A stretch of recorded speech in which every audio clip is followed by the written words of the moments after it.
En esta parte vamos a hablar sobre la espectroscopía de absorción en la región visible y ultravioleta.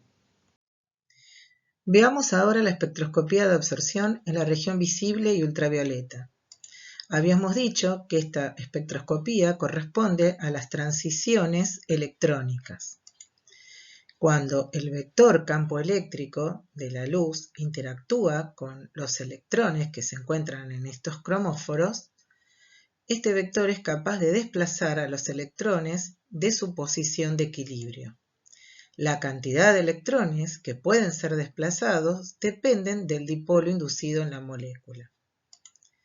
El cambio en el momento dipolar de una molécula para ir desde un estado inicial basal I a un estado final o excitado F, que se induce por la radiación, es el momento dipolar de transición, cuyo módulo se calcula a través de resolver la siguiente integral, donde phi sub f es la función de onda del estado final excitado, phi sub i es la función de onda del estado inicial basal, mu sub i es el momento dipolar de la molécula, diferencial de Q minúscula es el cambio o desplazamiento en la posición de los electrones, y diferencial de Q mayúscula es el desplazamiento del núcleo de las posiciones de equilibrio entre el estado basal y el estado excitado. Para poder resolver esta integral podemos hacer primero una serie de aproximaciones, empezando por el principio de Franck-Condon, que plantea que al ser los núcleos más pesados que los electrones, cuando los electrones se muevan en la transición debido a su interacción con el vector componente campo eléctrico de la radiación electromagnética, el núcleo prácticamente va a quedar en su posición original. Es decir, las transiciones electrónicas son aproximadamente 1000 veces más rápidas que las nucleares, siendo la de los primeros de alrededor de 10 a la menos 15 segundos, comparada con el movimiento del núcleo, que es de 10 a la menos 12 segundos. Por lo tanto, una vez terminada la transición electrónica, los núcleos van a tener casi la misma posición relativa y velocidad que antes de la transición. El momento dipolar, entonces, solo va a actuar sobre los electrones, es decir, sobre la parte electrónica de la función de onda. Por otra parte, según Born-Oppenheimer, las partes electrónicas y vibracionales de la función de onda se pueden tratar en forma separada.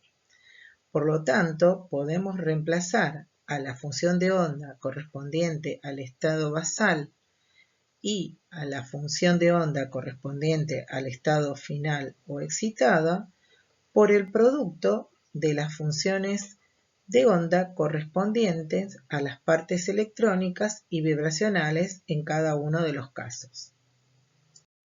Reemplazamos entonces la integral anterior y teniendo en cuenta la aproximación Born-Oppenheimer, podemos reacomodar en dos integrales diferentes, por un lado teniendo en cuenta el componente electrónico y por el otro el vibracional. En el caso de la porción electrónica, va a tener la integral un valor máximo cuando no haya cambios en la multiplicidad de spin durante la transición. Y el valor de esta integral se va a incrementar cuanto mayor sea la superposición en el espacio de los orbitales involucrados en la transición. Por otra parte, esta integral va a asumir un valor de 0 cuando cambie la multiplicidad de spin, y esto implica que los cambios de multiplicidad de spin están prohibidos. El componente vibracional mide el solapamiento en el espacio de las funciones de ondas nucleares final e inicial, es decir, entre el estado excitado y el estado basal. Recordemos que para el movimiento vibracional, el cuadrado del módulo de la función de onda es máximo en la posición de equilibrio XC, para el caso del estado basal o inicial, ¿sí? Para un n igual a 0. Recordando el caso del formaldehído y sus orbitales moleculares en el estado basal, cuando interaccione con radiación electromagnética con la frecuencia o longitud de onda apropiada, se va a producir una transición electrónica que puede ser desde el orbital no enlazante hacia el pi antienlazante o del orbital pi enlazante hacia el pi antienlazante. En general, la espectroscopía visible de ultravioleta se da en compuestos insaturados, aromáticos, que tengan pares de electrones libres. Recordemos que habíamos dicho que la primera condición para que ocurra absorción es que el módulo del momento dipolar de transición sea distinto de cero. Y eso tiene que ver con el solapamiento de los orbitales inicial o basal y final o excitado. Entonces, retomando el ejemplo anterior, acá vemos los orbitales que estarían en juego. El que está en el medio sería el primer orbital excitado hacia donde va a haber movimiento. Y los que están a izquierda-derecha serían los orbitales de partida, es decir, a partir de los cuales va a ocurrir la transición.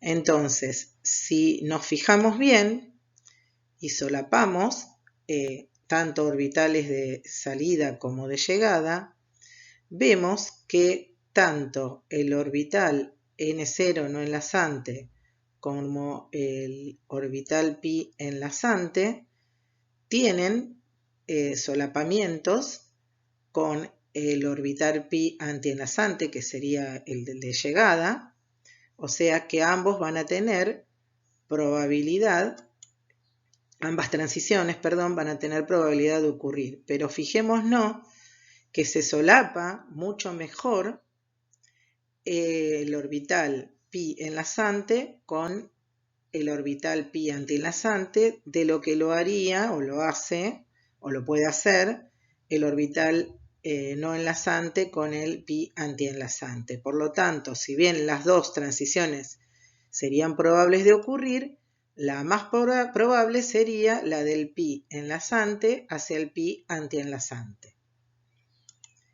También tenemos que tener en cuenta que esta transición tiene que ocurrir sin cambio de spin. ¿Se acuerdan que en la clase anterior habíamos dicho que había dos posibilidades? Que la transición ocurriera pasando de singulete a singulete o de singulete a triplete. Ya ahora vemos que la de singulete a triplete no va a ser posible, va a estar prohibida. Y por último, también tenemos que tener en cuenta que según el principio de Frank Condon, las transiciones más probables serán aquellas que impliquen un menor cambio en la posición y el momento de los núcleos. ¿De qué surge la forma de un espectro de absorción? Recordemos que de acuerdo con el principio de Frank Condon, nosotros consideramos que los núcleos permanecen prácticamente en su misma posición comparando antes de la transición y después de la transición. Por lo tanto, podríamos graficar o esquematizar la transición suponiendo que la energía de la molécula se eleva en forma vertical, atravesando varios niveles vibracionales del estado excitado. Tenemos aquí dibujado el nivel S0, que sería el nivel de partida, o estado basal, con los respectivos niveles vibracionales, y el nivel excitado S1, con sus respectivos niveles vibracionales. Y acá tenemos esquematizadas algunas, porque si pondríamos todo quedaría un enchastre, digamos, el gráfico, dibujados el cuadrado de los módulos de las funciones de onda correspondientes a cada nivel vibracional. Entonces, vamos a esquematizar ahora cómo irían ocurriendo las transiciones. Siempre las transiciones parten de esta punta de la curva del estado basal y van en forma vertical hacia el lado izquierdo de la curva del estado excitado. Recordemos que esta forma la habíamos explicado en clases anteriores, porque si en lugar de ir para este lado fuéramos hacia la otra zona de la curva, eso implicaría que los núcleos se han movido de sus posiciones y, de acuerdo al principio de Frank-Condon, esto no ocurriría. Entonces, veamos, si partimos desde el nivel vibracional 0 del estado basal hacia el nivel vibracional 0' del estado excitado, cuando grafiquemos la curva de intensidad versus longitud de onda, vamos a tener una línea correspondiente a esa transición. 0, 0'. Si ahora desde el nivel vibracional 0 del S0 pasamos al nivel vibracional 1' del S1, vamos a tener otra línea correspondiente a la transición 0, 1', y así sucesivamente la transición 0, 2' y la transición 0, 3'. Pero tenemos que tener en cuenta que las posiciones de equilibrio de los estados S0 y S1 no son exactamente las mismas, sino que la distancia internuclear para el estado excitado es mayor que para el estado basal debido a que se debilita el enlace que liga los átomos. Entonces, volvemos a hacer nuestro gráfico, pero ahora vemos que la posición de equilibrio XC no es la misma para S0 que para S1. Entonces, cuando volvamos a ver qué pasa en la transición, vamos a ver que ahora la mayor intensidad no la tiene la transición 0, 0', sino la transición 0, 2'. La transición 0, 3' va a ser menos intensa y aún menos intensa es la 0, 4'. Y hacia el otro lado vamos a tener una disminución de la intensidad para la transición 0, 1' y menor para la 0, 0'.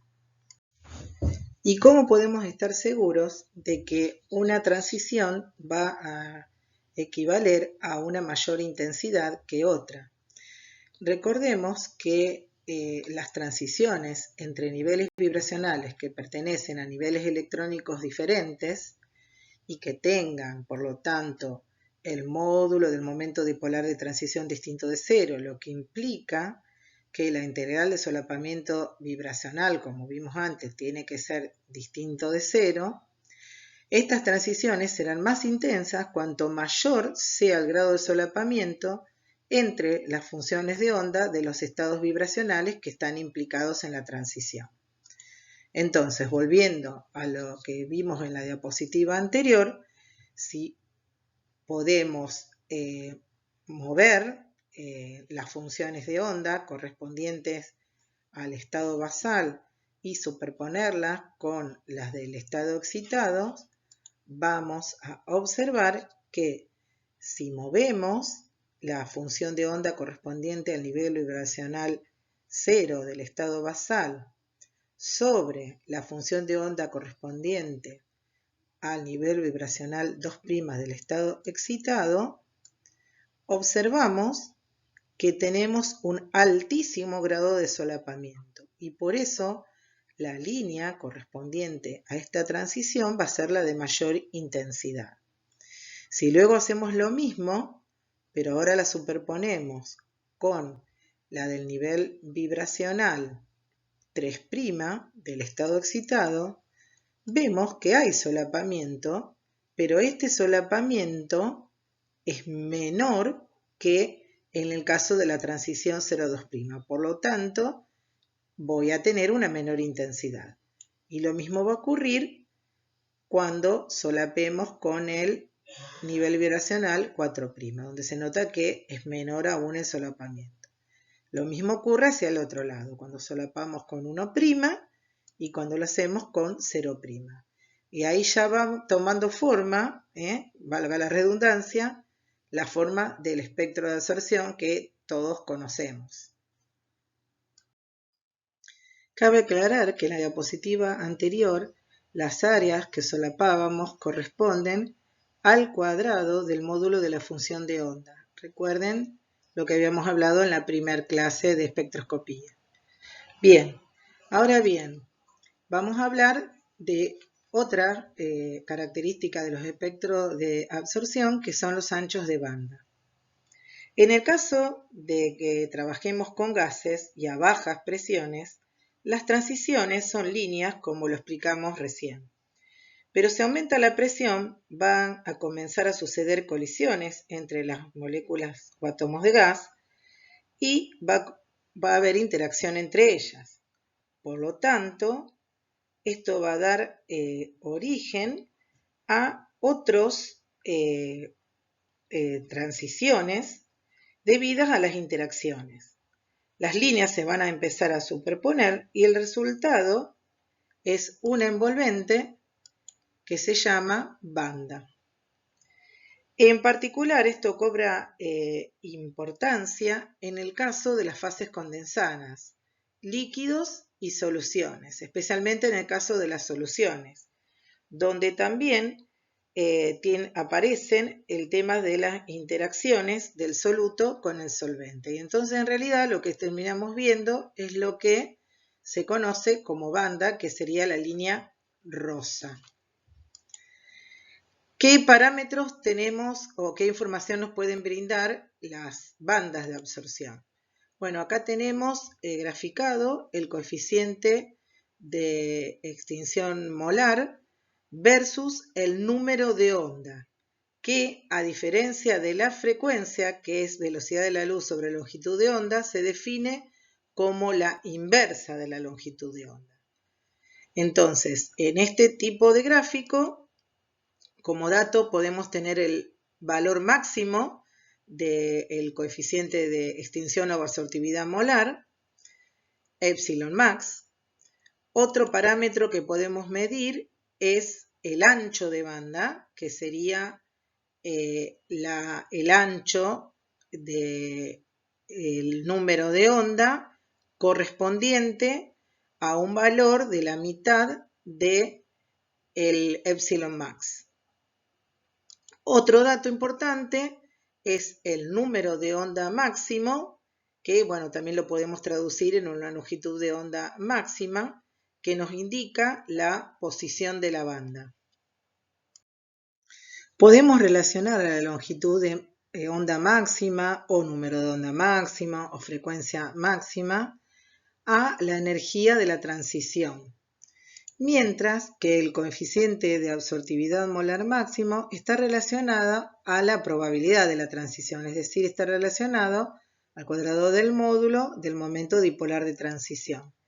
Es por eso que cuando tengo una absorción con una alta intensidad, vamos a tener valores del coeficiente de absortividad molar máximo de alrededor de 10 a la cuarta, molar a la menos 1, centímetro a la menos 1. Mientras que si son absorciones de baja intensidad, los valores del coeficiente de absortividad molar están alrededor de 10 al cuadrado, molar a la menos 1, centímetros a la menos 1. Por otra parte, el ancho de banda va a estar relacionado al número e intensidad de los componentes vibracionales. Recordemos que dijimos que se llama cromóforos a justamente los grupos de átomos insaturados que se encuentran en la molécula y que son los responsables de que esta molécula absorba. Dijimos que cromóforos eran las moléculas que absorben radiación electromagnética y esto se debe a que poseen en ella grupos de átomos insaturados, como por ejemplo vinilo, carbonilo, fenilo, nitro.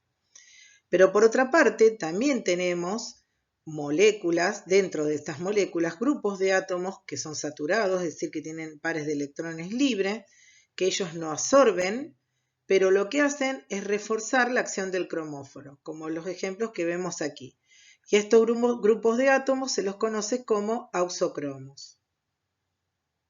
Es decir, que por ejemplo, si yo en una misma molécula tengo un grupo fenilo y también un grupo hidroxilo, esta va a absorber más que si solamente tengo el grupo fenilo. Podemos tener modificaciones en las bandas de absorción. Y esto ya dijimos que se puede deber a la interacción con el solvente, que puede ser más o menos polar, o también a la presencia de grupos auxocromos, y cualquiera de los dos pueden modificar características de la banda de absorción. Por ejemplo, puede haber modificación de la longitud de onda máxima, y esta puede tener lo que se conoce como corrimiento al rojo, refiriéndonos al espectro electromagnético. Quiere decir que la longitud de onda máxima se corre hacia longitudes de onda mayores, por eso se dice corrimiento al rojo, y esto se conoce como efecto batocrómico. Por otro lado, puede ocurrir lo inverso, tener un corrimiento al azul, es decir, hacia longitud de onda menores. Y esto se conoce como efecto ipsocrómico. Esto, por ejemplo, puede suceder en el caso de las proteínas. Ustedes ya han estudiado toda la parte de conformación y dos grupos importantes de las proteínas como la tirosina y el triptofano son grupos que absorben radiación electromagnética y por ser hidrofóbicos generalmente suelen encontrarse en el interior de la conformación. Pero si por algún efecto, como puede ser cambios de temperatura, procesos de disociación, de asociación, adición, cambio de la polaridad del solvente, adición de otros cosolutos, como pueden ser otros polímeros, pueden ocurrir cambios en la conformación que pueden traducirse en un efecto batocrómico o ipsocrómico según el caso. Por otra parte, puede en forma conjunto con el corrimiento de la longitud de onda máxima o sin ella, sin que ocurra ello, puede ocurrir un cambio en el coeficiente de absortividad molar máximo que se traduciría en un cambio en la absorción máxima, en la absorbancia máxima. Y si lo que ocurre es un incremento, esto se conoce como efecto hipercrómico, si es una disminución como efecto hipocrómico. Repito que a veces puede ocurrir un cambio en la absorbancia máxima o cambio en el coeficiente de absortividad molar máximo sin que haya un corrimiento de banda en el espectro, es decir, sin que haya un corrimiento al rojo o al azul. O a veces ocurren los dos en forma simultánea.